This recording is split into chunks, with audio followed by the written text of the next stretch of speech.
Assalamualaikum warahmatullahi wabarakatuh.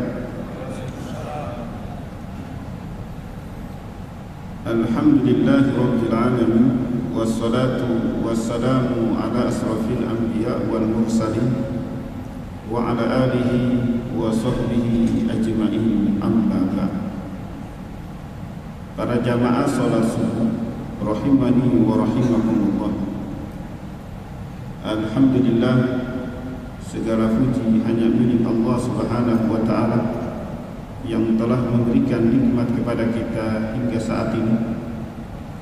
Mudah-mudahan kita termasuk hamba-hamba Allah yang selalu bersyukur kepadanya sampai akhir hayat kita, yang mana kita berharap diwafatkan dalam keadaan husnul khatimah. Amin. Para jamaah yang kami hormati, meraih kematian husnul khotimah itu ada amal-amal, ada usaha juga untuk meraih ke sana. Ada seorang jamaah cerita kepada saya, kawannya ini usianya 62 tahun. Di usia 62 tahun ini, dia memiliki tekad yang kuat untuk menghatamkan Al-Quran sebanyak usianya, berarti 62. Hatam di sini bukan hatam cepat-cepat, enggak.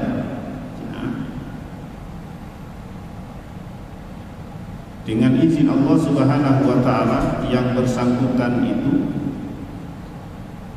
bisa melampau dari umurnya 62 tahun, yaitu menghatam sebanyak 80, setelah itu wafat.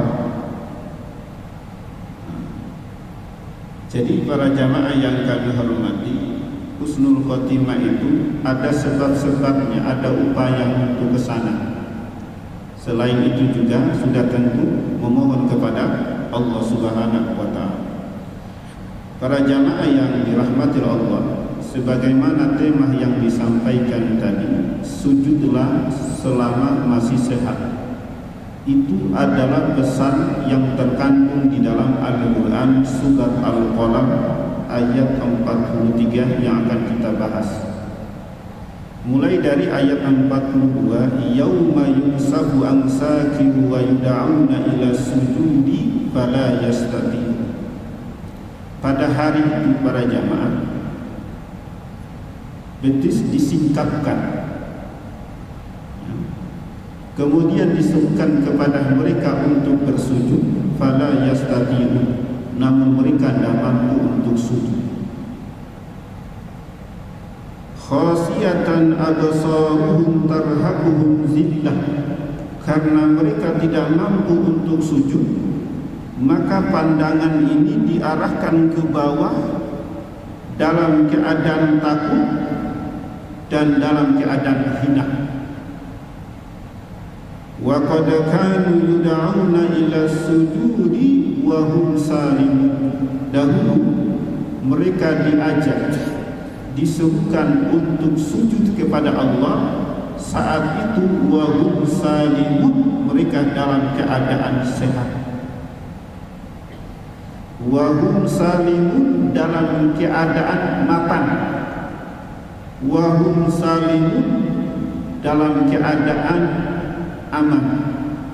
Wahum salimun, rumahnya dekat dengan masjid. Konteks ayat ini para jamaah, Ibnu Katsir menjelaskan, para ulama yang lain ahli tafsir menjelaskan ini tentang keadaan orang-orang kafir di hari kiamat. Berdasarkan ayat ini, maka sujud itu para jamaah itu akan mengalami dua keadaan. Sujud yang pertama yaitu dikala di dunia, dan sujud yang kedua itu nanti di akhirat. Yauma yumsahu an sakin, pada hari itu betis disingkapkan. Ini adalah bentuk kinayah. Maknanya dijelaskan oleh Ibnu Abbas bahwa segala perkara yang diperbuat oleh umat manusia, apakah dia beriman atau dia kafir, pada hari kiamat itu disingkapkan, dibukakan. Kebaikan diperlihatkan, keburukan ditampakkan. Itulah yang disebut dengan hari disingkapkan segala sesuatu. Kemudian saat itu ada seruan, wa yud'auna ila sujudi fala yastati'un, lalu diserukan untuk sujud. Kalau di dalam kitab-kitab tafsir bahwa orang yang di umat manusia dikumpulkan, kemudian ada seruan untuk bersujud, lantas di antara mereka ada yang tak mampu sujud. Siapakah mereka? Menurut ulama ahli tafsir, itu adalah orang-orang kafir, orang-orang yang tidak beriman kepada Allah. Ibnu Katsir dikala menjelaskan ayat ini, beliau membawa sebuah riwayat dari Imam Al-Bukhari. Imam Al-Bukhari meriwayatkan dari Abu Sa'id Al-Khudri radhiyallahu anhu, dia berkata, sami'tun Nabi sallallahu alaihi wasallam, sami'tun Nabi sallallahu alaihi wasallam yaqul yaksifu rabbuna an sa'atihi fayasjudu lahu kullu mu'min wa mu'minatin. Kata Nabi sallallahu alaihi wasallam, Tuhan kita akan menampakkan, menyingkapkan betisnya.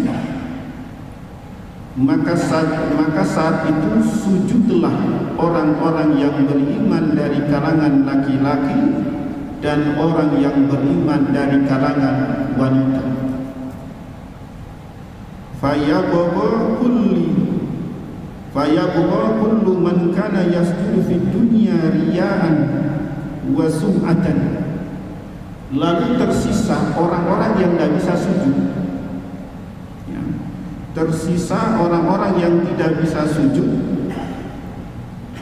yang mana mereka ini selama hidup di dunia itu sujudnya karena riya, ingin dilihat orang, karena sum'ah, ingin didengar oleh orang. Sum'ah itu para jamaah, misalnya seseorang mengerjakan tahajud, kemudian di waktu pagi dia menceritakan ini dengan niat ingin didengar, ya, bukan menceritakan untuk memotivasi orang, untuk mengajak orang untuk tahajud, tidak, tetapi dia berceritain agar didengar. Itu namanya sum'ah. Orang-orang yang sujud di dunia karena riya dan sum'ah ini, apa yang mereka lakukan? Fayazhabu liyasjudah fayamudu zahruhu tabaqan wahidan. Mereka ini berusaha ingin sujud, tetapi punggung ini dia mengeras, tulang di belakang ini dia mengeras, kaku, sehingga mereka tidak bisa sujud. Berdasarkan hadis ini, maka para jamaah di yaumul qiyamah, hari kiamat itu, orang yang bisa sujud itu hanya orang-orang yang beriman, dan yang tidak bisa sujud itu adalah orang yang kafir, orang yang tidak beriman, dan termasuk orang-orang munafik. Kemudian dikala di dunia, Allah Subhanahu wa taala kabarkan, wa qad kanu yud'auna ila sujudi wa hum salimun. Mereka ini dahulu itu diajak untuk sujud kepada Allah. Saat itu mereka dalam kondisi sehat walafiat, dalam keadaan sehat. Di dalam kitab-kitab tafsir seperti At-Tabari, kemudian Tafsir Al-Qurtubi, dan juga Tafsir Fathul Qadir karyanya Imam Asy-Syaukani, di sana dijelaskan bahwa orang-orang yang kafir ini, dikala mereka mendengarkan seruan untuk sujud, maka mereka berupaya untuk sujud, tapi tidak mampu. Kenapa? Karena tulang di belakang ini, tulang-tulang ini dia kaku, dia keras, sehingga itu yang membuat mereka tertahan, tidak bisa sujud. Dan yang bisa sujud itu hanyalah orang-orang yang beriman. Maka dari itu pesan dari ayat ini, sujudlah kepada Allah selama kondisi dalam keadaan sehat. Saya teringat sebelum Ramadan kemarin ada jamaah yang bertanya tentang cara sholat orang yang dalam keadaan sakit. Karena yang bersangkutan ini sebelum masuk Ramadan beliau sakit, dan sakit ini menyebabkan tidak bisa sujud. Dikala beliau bertanya ini, para jamaah, beliau menangis. Beliau menangis dikarenakan tidak bisa sujud, dikarenakan dahi ini tidak bisa menyentuh lagi tempat sujud. Itu yang buat beliau nangis. Maka dari itu, apa yang saya ceritakan ini, kita mengambil pelajaran. Selagi dalam kondisi sehat, gunakan dahi ini para jamaah untuk sujud kepada Allah Subhanahu wa ta'ala. Di dalam hadis-hadis Nabi menjelaskan tentang keutamaan sujud. Di antaranya Nabi sampaikan, aqrabu ma yakunul abdu min rabbih wa huwa sajidun fa aksirud du'a. Keadaan yang paling dekat seorang hamba dengan Allah itu adalah dikala dia sujud. Kita berdiri, kita duduk, kita berbaring, dan kita sujud. Dalam keadaan berdiri sampai dalam keadaan sujud, keadaan yang paling dekat antara kita dengan Allah itu dalam keadaan sujud. Dalam keadaan sujud inilah, kata Nabi, fa'aksirud du'a, perbanyaklah oleh kalian untuk berdoa. Berdasarkan hadis ini, para ulama mengatakan salah satu tempat atau waktu mustajab terkabulnya doa itu dikala kondisi sujud. Kemudian Nabi juga sampaikan begini, alaika bikasratis sujud, fa innaka la tasjudu lillahi sajadatan illa rafa'allahu biha darajatan wa hatta anka biha khati'atan. Perbanyaklah olehmu, perbanyaklah kamu untuk bersujud kepada Allah, karena tidaklah engkau sujud dengan satu sujud melainkan Allah mengangkat derajatmu, dan dengan satu sujud itu pula dosa-dosamu, kesalahan-kesalahanmu itu digugurkan oleh Allah. Berdasarkan hadis ini para jamaah, bahwa dikala seseorang itu dia sujud, apakah dia mengerjakan sholat wajib atau mengerjakan sholat sunnah, di setiap kali dia sujud itulah Allah memaafkan, menghapuskan kesalahan-kesalahannya dia, dan di setiap kali sujud itu pula Allah mengangkat derajatnya. Bayangkan kalau tidak pernah sujud kepada Allah, bagaimana dia akan meraih maghfirah Allah, bagaimana derajat itu terangkat di sisi Allah. Kemudian dalam riwayat yang lain Nabi sampaikan begini, innal abda idza qama yusalli mutiya bi dhunubihi kulliha. Sesungguhnya apabila seorang hamba berdiri untuk sholat, utiya bi dhunubihi, maka didatangkan seluruh dosa-dosanya. itu didatangkan. Wa wudiyat ala ra'sihi wa atiqaihi. Lantas dosa itu diletakkan di kepalanya dan diletakkan di dua pundaknya. Kemudian kata Nabi, fakullama raka'a aw sajada tasaqatat anhu. Setiap kali hamba ini dikala dia rukuk dan dia sujud setiap kali, maka dosa-dosa yang diletakkan tadi itu berguguran, berjatuhan. Itu maknanya adalah ampunan dari Allah Subhanahu wa ta'ala. Bayangkan kalau tidak pernah sujud kepada Allah, bagaimana dosa itu dia akan berguguran. Sementara dengan sujud itu menjadi sebab seseorang itu mendapatkan maghfirah Allah Subhanahu wa ta'ala. Lalu yang terakhir para jamaah terkait dengan masalah sujud ini, Ibnu Abbas mengatakan qala Rasulullah sallallahu alaihi wasallam, umirtu an asjuda ala sabati a'zam alal jabahati wa asara biyadihi ila anfihi wal yadaini wa rukbataini wa atrafil qadamaini. Nabi sampaikan bahwa aku diperintahkan. Siapa yang memerintahkan? Allah. Jadi para jamaah, yang memerintahkan sujud di atas 7 tulang. Kata Nabi SAW, yang pertama adalah alal jabahati, dahi. Ya, ini harus menyentuh tempat sujud. Ya. Lalu kata Nabi, wa asyara biyadihi ila anfihi. Lalu Nabi memberikan isyarat ini juga. Jadi kalau para jamaah sujud, dahi dengan hidung ini harus menyentuh tempat sujud. Ustaz, nanti saya pesek hidungnya. Ya, memang kita sudah pesek, Pak. Ya. Lebih baik pesek hidungnya daripada tidak ada hidungnya nanti di akhirat. Ya.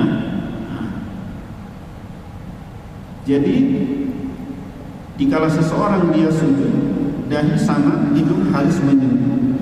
Wal yadain, kedua tangan. Ya. Kemudian warubataini, kedua lututnya. Wa atrafil qadamain, dan jari-jari, ujung jari-jari kaki. Ya. Ini harus 7 anggota ini harus menyentuh tempat sujud. Kalau saudara melakukan, maka itu menjalankan perintah Allah, sebagaimana Nabi kita Muhammad SAW menjalankan perintah Allah, yaitu sujud di atas 7 tulang. Bagaimana kalau dia hanya sujud, hanya dahinya saja, hidungnya tidak?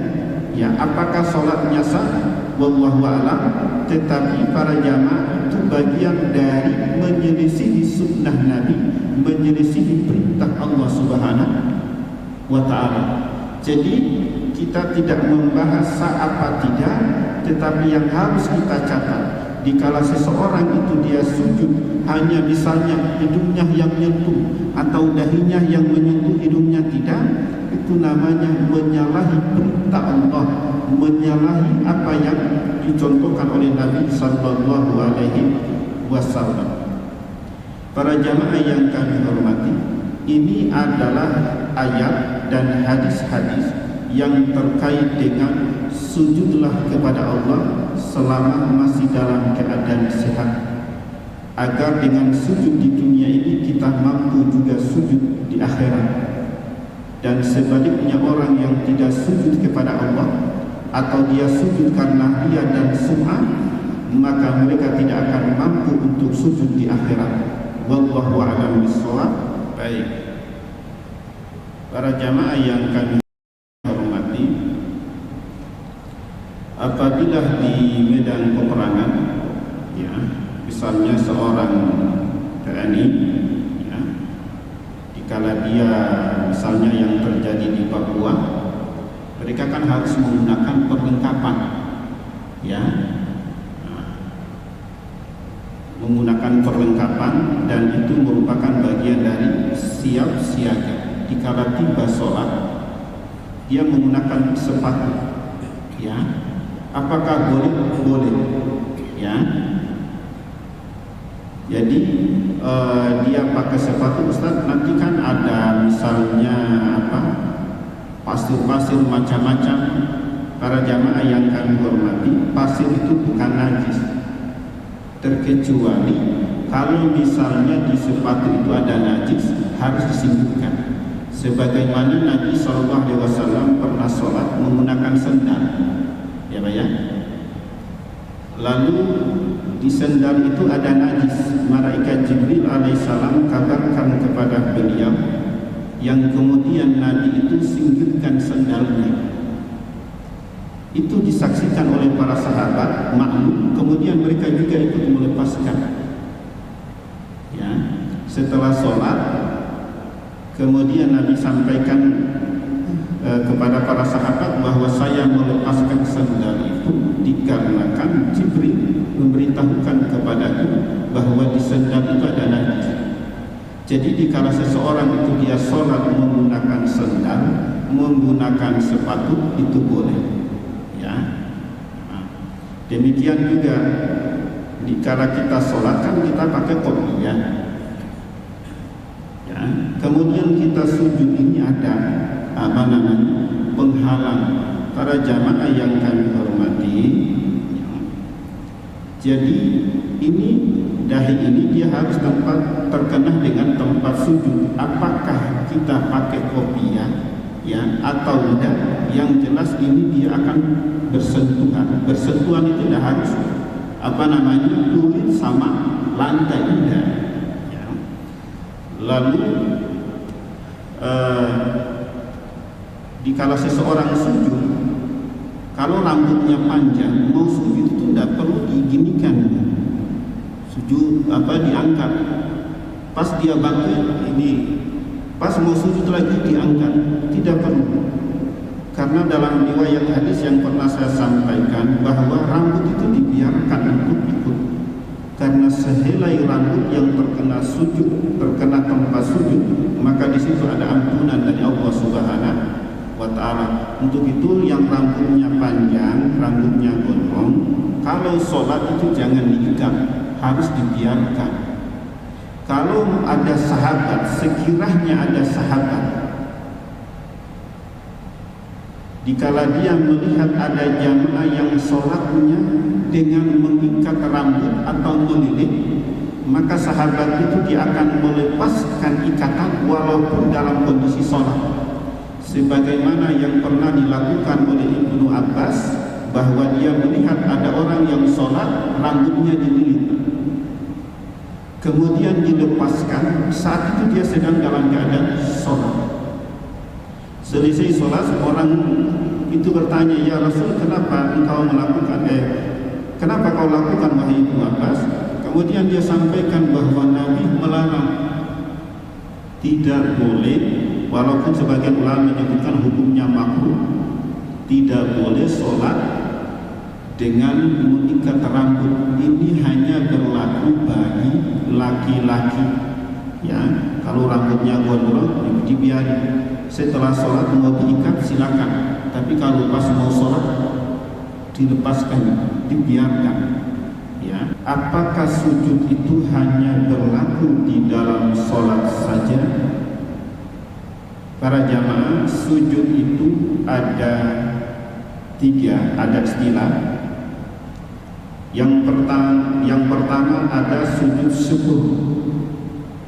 Sujud syukur itu adalah dikala seseorang mendapatkan berita gembira, mendapatkan suatu nikmat yang membuat hatinya senang, kemudian dia ungkapkan syukur dengan sujud. Nah, itu namanya sujud syukur. Sujud syukur ini hanya berlaku di luar sholat, jangan dilakukan di dalam sholat. Saya ulang, hanya berlaku di luar sholat, ya, sujud syukur. Kemudian yang kedua ada sujud tilawah atau sujud sajadah. Sujud tilawah ini dapat dilakukan di dalam sholat maupun di luar sholat. Ya. Sujud tilawah ini adalah sujud yang dilakukan apabila seseorang itu dia baca Al-Quran, lalu ada ayat-ayat sajadah, kemudian dia sujud. Sujud ini dapat dilakukan apabila imam dia baca ayat sajadah. Biasanya kan imam itu dia umumkan para jamaah nanti di rakaat pertama atau di rakaat kedua ada sujud tilawah. Jadi sujud tilawah itu hanya bisa dilakukan dalam sholat dan juga di luar sholat. Saudara baca Al-Quran, ya, misalnya lagi tadarus, kemudian salah satunya itu dia baca ayat sajadah, kemudian dia sujud, maka orang yang di sekitarnya harus ikut sujud. Ya. Lalu sujud yang ketiga yaitu sujud sahwi.